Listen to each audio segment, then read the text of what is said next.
Hello friends, good afternoon सबाइके। तो आज के बनाबो देखो आज के बनाबो खिचुड़ी। देखो डाल निয়েছি আর চাল নিয়েছি। তো তোমরা কে কিরকম বানাও আমি তো জানি না, কিন্তু আমি ডাইরেক্ট বানাবো। তো তোমাদের কাছে এটাই আমি শেয়ার করছি। দেখো ডালটা একটু বেশি দিতে হয় খিচুড়ির জন্য, আর চালটা একটু কম দিতে হয়, এটা তো তোমরা জানোই মানে। তো আমি সব কিছু একসাথে মিলিয়ে কুকারে দিয়ে দেবো। ডালে চাউলে আলু সবজি মানে সব মিলিয়ে মশলা সব দিয়েছি। জিরার গুঁড়ো, হলদির গুঁড়ো আর লবণ আর একটু চিনি দিয়ে দিলাম। তারপরে উপর দিকে একটু তেল দিয়ে দিয়েছি। তারপর দেখো কুকারে সিটি মেরে দিলাম। আর খিচুড়ির সাথে একটু ভাজা করা না খেলে ভালো লাগে না, তো খিচুড়ির সাথে একটু ভাজা করা করেছি।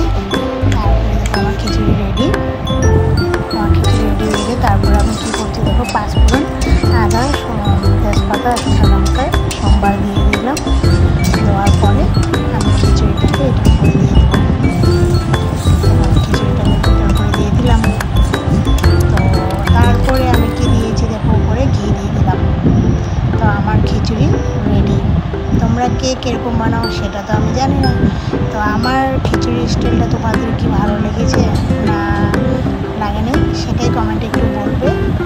দেখো খিচুড়ির সাথে একটু ভাজা করা করেছি, কেমন হয়েছে তোমরা একটু কমেন্টে বলবে। টাটা, বাই বাই সবাইকে।